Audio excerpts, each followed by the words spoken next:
Hi, everyone. Hey, hello. Happy Monday. Welcome to August 21st. And I am back here with our esteemed publisher, Matt.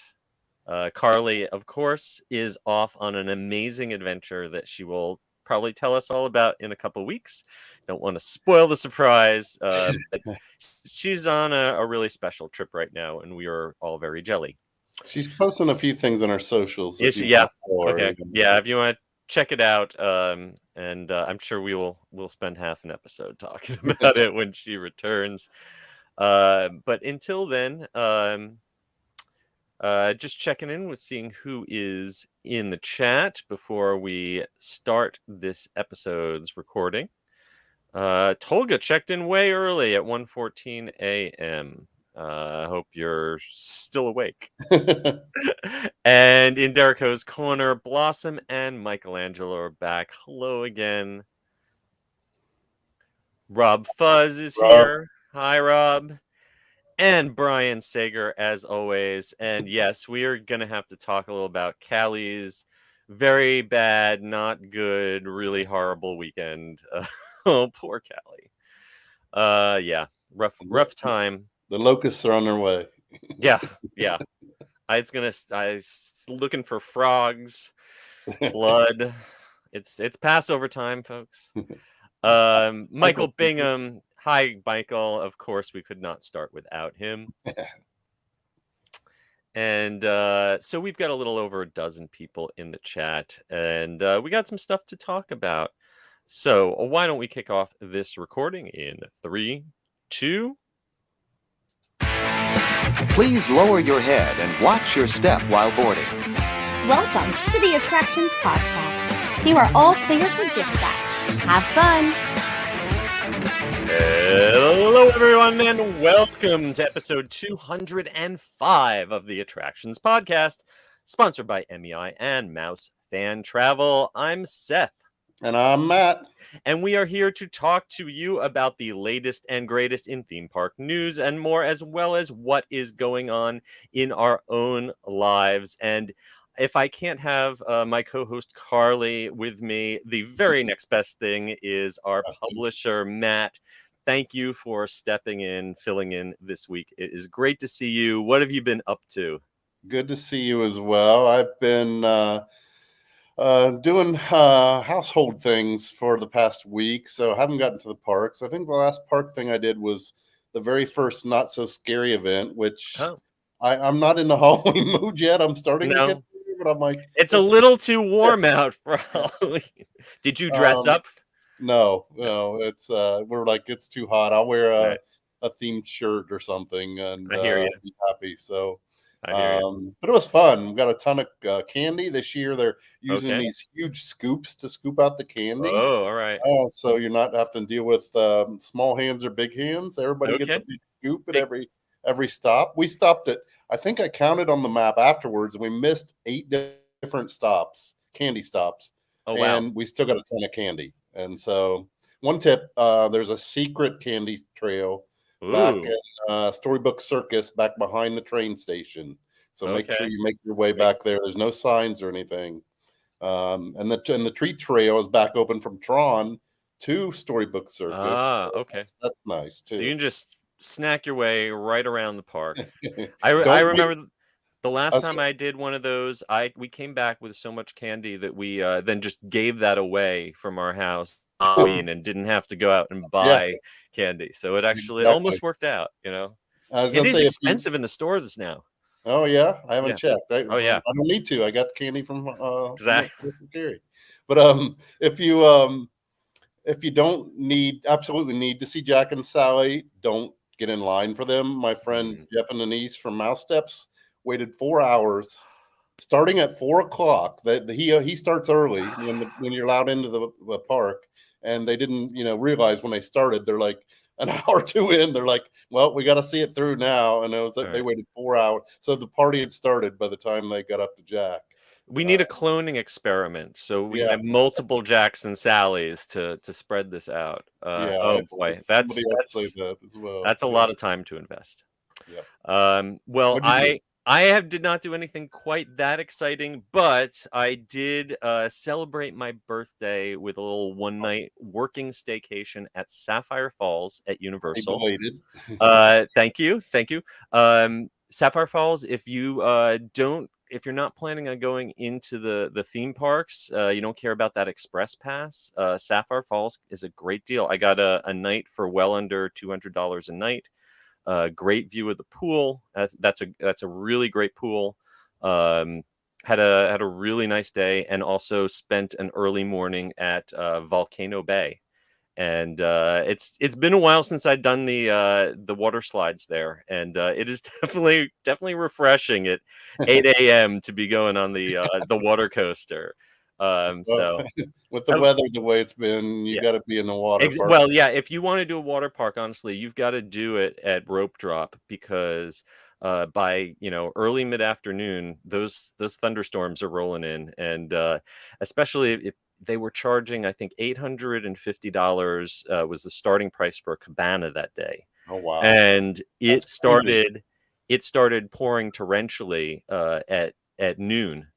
So you spent $800 for about 4 hours worth of cabana. Wow! Yeah, that's a little rough. I hope they have some kind of discount if you only get to use it. I don't think there are any rain checks. Probably Sorry, not. folks. Sorry, folks. But I did have a great morning, and well, now I think without any further ado, we should go ahead and jump into the news in the queue.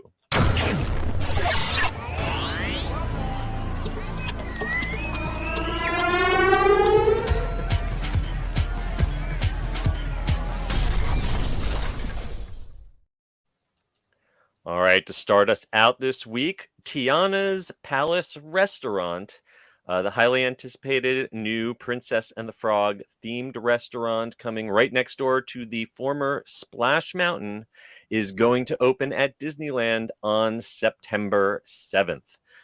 This is coming to New Orleans Square, maybe almost a full year before the new Tiana's Bayou Adventure opens. So we'll get a preview. And this new Mardi Gras themed restaurant is built on, it's the old French Market restaurant, which itself actually inspired the restaurant scene in the movie. So it's kind of a case of life imitating art. I'm looking forward to going back there, because this is one of my favorite quick service restaurants in Disneyland. And can't wait to see how it has changed, especially when that new menu gets released. Yeah, and life imitated art, which the art is now imitating real life because they're adding those towers back Exactly. in, like they added in the movie. So yeah, so if you take a look at the concept art and the photos we have, these smokestacks were not originally on the restaurant beforehand, but the rest of the outline of the restaurant was very, very similar. And the artists for the movie Princess and the Frog decided to just jazz it up a little with these smokestacks. And then when it came time for the Imagineers to refurbish this restaurant, they just like, hey, let's slap those smokestacks on in real life. You'll also notice that the green and yellow coloring of the awnings it reflects Tiana's dress. yeah, and I think once you get inside, you'll see some little touches like some cookbooks Anna would have had, and letters and things like that. Yeah, I'm supposed to be on the lookout for some letters, and also, if you have not been there too recently, they also redid a nearby store to sort of tie into the story. Eudora's Chic Boutique, and that's got some household. Tiana's Gourmet Secrets retail shop. So it's got some cooking items, some household items, but it also all ties into this whole storyline. Of course, the most important part, the mint julep bar He's is going to coming mention back. that. Yeah, I know a lot of folks love the mint juleps. They've been serving them and the beignets from the Royal Veranda over by Pirates recently. But the juleps and the beignets should be moving back to their traditional home at the Mint Julep Bar. So if you like a drink that tastes and looks like Scope with extra sugar, Oh, I love it. So so that's go. Yeah. Scope too. So Yeah. I like my mint juleps made with bourbon, but you're not going to get one of there you those go. served inside Disneyland. You have to bring your own, even though they are serving more alcohol. I don't That think. is true. Yes, not at the quick service yet. Not Yeah, at the quick no. service. Got to go inside the restaurants for that. So this is all leading up, as we mentioned, to Tiana's Bayou Adventure attraction, opening in 2024. We don't have a date for it, but what we do have is lots of stories about it and videos on our YouTube channel. So And check we that out. also been invited to a preview of some of the food. Ooh, We're not allowed to do any video at the event, but we'll have a story about it, and I'm sure they'll provide some photos. So look for that coming excellent. You're making me hungry. up. All right. Next up, if you are getting into the Halloween spirit, but maybe want to celebrate it outside of a theme park, Orange County, California's Heritage Museum in Santa Ana is having a Creep It Real OC celebration with a weekend of spooky vendors, specialty entertainment, and celebrities. And it is going to be celebrating the 30th anniversary of Disney's Hocus Pocus. So if you want to celebrate the Sanderson sisters without going to Mickey's Not So Scary, here is your opportunity on Saturday, September 16th and Sunday, September 17th. Yeah, and they say that the location of this place is haunted itself. So Yeah. It definitely is a creepy old museum. And this is the 4th year that they've had this event. They've got 120 craftspeople and artisans selling horror-themed products, live music, food trucks, and spirited drinks. And part of the among the photo ops and meet and greets is they're going to have appearances by 3 actors from the original Hocus Pocus film. Yep, and then it looks like a lot of this event is outside, out in the parking lot of the museum or whatnot. And it says Mhm. dogs are allowed, and the admission's not too much either. There's going to be Nope. a panel on Sunday with the actors Mhm. from the Hocus Pocus, so that'll be interesting as well. Yep. As well as a creepy camp director with recreational activities such as camp sing-alongs, DJs, and a performance by the Twilight Creeps and the 6 Silver Bullets. So if you are in the Orange County area, check out creepitrealoc.com. It's only $15 for one day or $25 for the weekend, and kids 10 and under are free. And there's also a Hocus Pocus museum of Oh, sorts yes. set up inside of it as well. So if Sounds you're a like, Pocus fan, you got to go. yeah, for sure. And also, if you are in the OC area, we do not have a news story about this right now, but we should mention that our thoughts go out to everyone in Southern California who just suffered through both a tropical storm and an earthquake. Oh, sorry, folks. We in Florida know what the tropical storms are like, but we've never had an earthquake at the same time as one. I hope everyone out there is. Nope. Seth throws up for a minute. I hope you can Oh. still hear me. There you're back. I'm back. But yeah, we hope that everybody's safe from it. And I know the winds weren't the issue. The flooding is the issue, just because they're not used to so much rain. So be careful if you're driving out there today or tomorrow. I think some parks closed early, some closed completely yesterday. And Yes. today, with the day we're filming this on Monday, I think Six Flags was closed, but the rest were back open. So. Yeah. So as I was saying when I froze up there, our thoughts are with all you folks out there in Southern California, and we hope you and your family made it through that okay. All right. Next up, an amazing opportunity to both benefit a great cause and have a bucket list Disney experience. It is going to be possible to win a stay in the Cinderella Castle Suite, and it's all for the benefit of Give Kids the World. This is something that was added to the Cinderella Castle in Walt Disney World's Magic Kingdom many years ago. There was a time where they gave away a night stay in it every night, but it's been many years since it's been accessible to anyone except a very exclusive number of VIPs. And they are opening up an amazing magical celebration vacation package experience that could be yours for as little as $10. It's kind of amazing. I bought a few tickets. I've never He bought a few. opportunity to be in there myself. Have you been in? I never, absolutely Yeah, not. me either. No. One day we were in the. I guess I wasn't in the park, or I was somewhere else.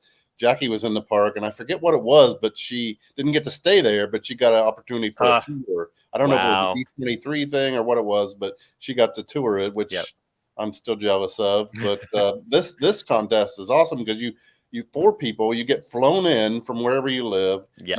You stay at one of the deluxe resorts. Then you go stay a night at the Cinderella Suite. You get breakfast at Cinderella's restaurant and another night at the hotel before you're flown back, at the other deluxe hotel before you're flown back. 3 days of theme park tickets. Oh, yeah, awesome. $500 on a gift card. It's like it is a serious once in a lifetime experience. And like I said, one of those tickets, one entry costs $10. Now, I'm sure if you only get one entry, you've got very slim odds because I think a lot of people are going to be wanting to get in on it. But one person can win, so it only takes one ticket. Only takes one to win, just like the lottery. Yeah. And the most important thing is this benefits Give Kids the World, which we've talked about many times. It's a nonprofit resort near the Disney World area, and they let critically ill children and their families have cost-free vacations, and they do just amazing work. Yep. Definitely support them and buy as many tickets as you can because you should be supporting them anyway. So you might as well have a chance to win something. And unlike the lottery, you don't have to share it with somebody. There's just gonna be one winner. Only one. Exactly. You're not going to split that stay with 50 other people all cramping into the suite. So this contest kicked off on August 16th, and it runs all the way through through October 16th. So as long as you're 18 years or older, you can join in by going to give.gk. Well, he froze up again. It's Give Kids the World, the initials GKTW. My it's not like me today. I don't know what's going on with your internet, but yep. Anyway, I was telling them damn you AT&T. The website address is just the initials of Give Kids the World. And then .org. give.gktw.org. All right, let's see if we can get through the rest of this without AT&T cursing me, shall we? A next generation Crayola Experience is coming to Pigeon Forge in 2022. And having checked out the Crayola Experience that we have here in Orlando at the Florida Mall, I am jealous because it looks like they are getting a big upgrade in this new version of this attraction. Yeah, ours looks really cool from the outside. This one looks even cooler. Yep. And they haven't said what the experience is. They named some of the experiences, and the ones they named are the same ones they have at other Crayolas. But it says they're going to have some next generation attractions as well inside. So I'll be excited to see what those are. Yeah, the one here in Orlando, it's still great for little kids. The technology is now about 10 years old. Yeah. It's starting to show a little bit of wear. But this new location in Pigeon Forge, first of all, it's going to be 30,000 square feet. So it's pretty sizable. It's going to have over 20 activities, including some that we've seen before, like naming your own crayon or creating melted wax art. But they do say it is going to have a retail store with the largest selection of Crayola products in the entire world. And it's going to be convenient to nearby attractions like Dollywood. So definitely another good family-friendly addition to that market. And this is the first of 5 new experience locations that they say they're going to open between now and 2027. We don't know what the other 4 locations are going to be yet. But hopefully they will all be as colorful and eye-popping as this very bold design for this new one. Yeah, they're mainly designed for little kids, but if you're an adult and you enjoy coloring or you enjoy art of any kind, Hey, anyone can enjoy coloring. Yep.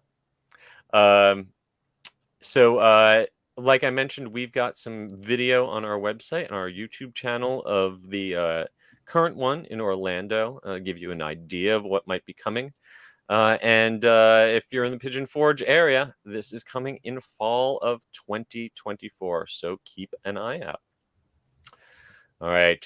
And last but not least, news in the queue. A theme park that is kind of dear to my heart because I went to it a lot as a little kid, Sesame Place in Langhorne, Pennsylvania, outside of Philadelphia, is going to be opening the largest Sesame Street store in the United States, and you are not going to need a theme park ticket to enjoy it.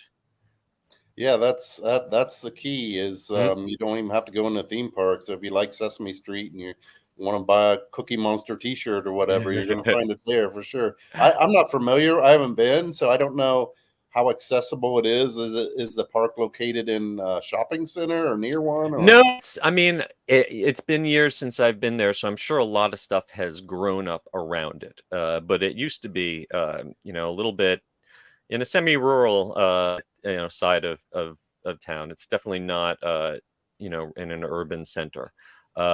So I'm assuming, I'm not sure what the parking situation is going to be. That's the key. If there will be free parking.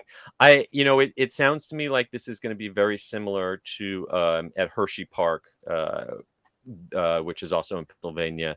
They have a similar thing where that you can go to the Hershey Chocolate World, which is a big store and a free dark ride, and you can park for free there and walk over to it and spend time there without having to spend any money. And it sounds like they are planning on doing a similar thing here.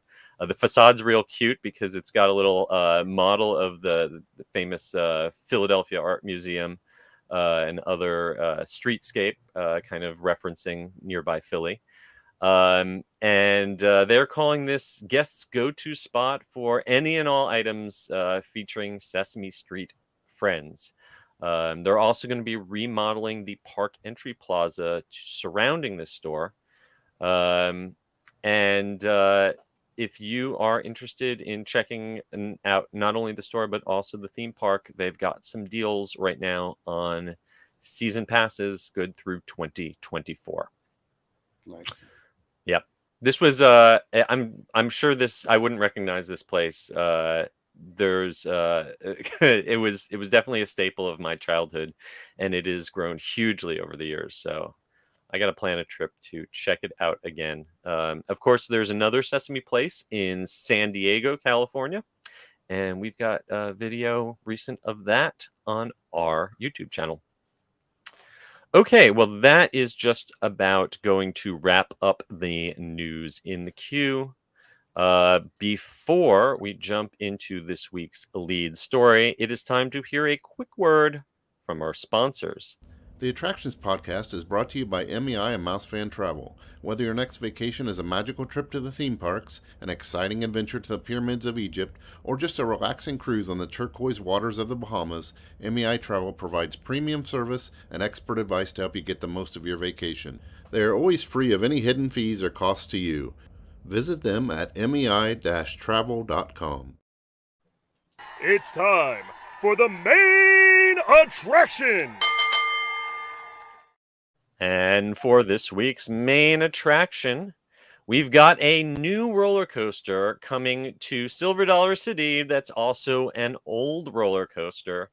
The classic Fire in the Hole is being retired, but it will be reborn as the new Fire in the Hole, and it is going to be quite a rarity, an indoor family wooden roller coaster. I'm not sure if I have ever heard of an indoor wooden roller coaster in this country. Yeah, Um, I'm not sure either. That's a good yeah, point. a definite rarity. If you're not aware, Silver Dollar City is located in the Ozarks Mountain. It's actually been around in one form or another since the late 1800s. But as a theme park, it has just been growing and developing a lot over the last few decades. And this is going to join some other fire themed, family friendly rides in the park's fire district, which is, all the districts in this park are themed to the region's historical heritage. And this is based on an actual event that occurred in the Ozark Mountains when a mining town named Maramos was burned to the ground by a group called, I kid you not, the Bald Knobbers. So, Uh, if you've ever wanted to ride a roller coaster about bald knobbers, now is your chance. then one correction. Did you say wooden coaster? Because I don't think it's wooden. Well, It's a, I'm sorry, it's not my mistake. it's an It's a indoor. Rocky Mountain Construction. So I guess maybe it's one of their hybrid tracks. I think so. Yeah, Okay, I'm not positive. I saw all some right. photos that they had put on their socials of the track, and I believe it was metal. But I mean, it could be partially wooden as well. I know it's a family coaster, indoor family coaster. Okay. Which Well, I'm terribly sorry. I'm not sure where I that's fine. got that, but you can we can use AI to just digitally erase that later. Well, for this coaster, all right. So I don't know whether it's a wooden track or not, but Yeah. I know that it will include 3 drops, a splash landing, a custom soundtrack, lighting effects, and special effects, and it'll take riders about 2/3 of a mile journey in just under 3 minutes. Um, and in order for everyone to be able to enjoy it year round, it is going to be in a temperature controlled building, 5 stories tall. Yeah, the fire district has some flat rides outside, and they have a ball pit in the middle. If it's where I'm thinking of, Hmm. and so this addition is I think going on the back of or addition to that large building where the ball pit is. But and then Fire in the Hole that they have had, I believe, because Silver Dollar City is run by the same company that runs Dollywood. Yes. Dollywood had a sister coaster to that, but Oh, this will make that one unique, and this will be an all new one for them. So. the original Fire in the Hole apparently predates even Space Mountain. It opened Wow. back in 1972, so that made it one of the oldest indoor coasters in the country. This is all part of a $30 million investment, improvements, new experiences that are coming to the park.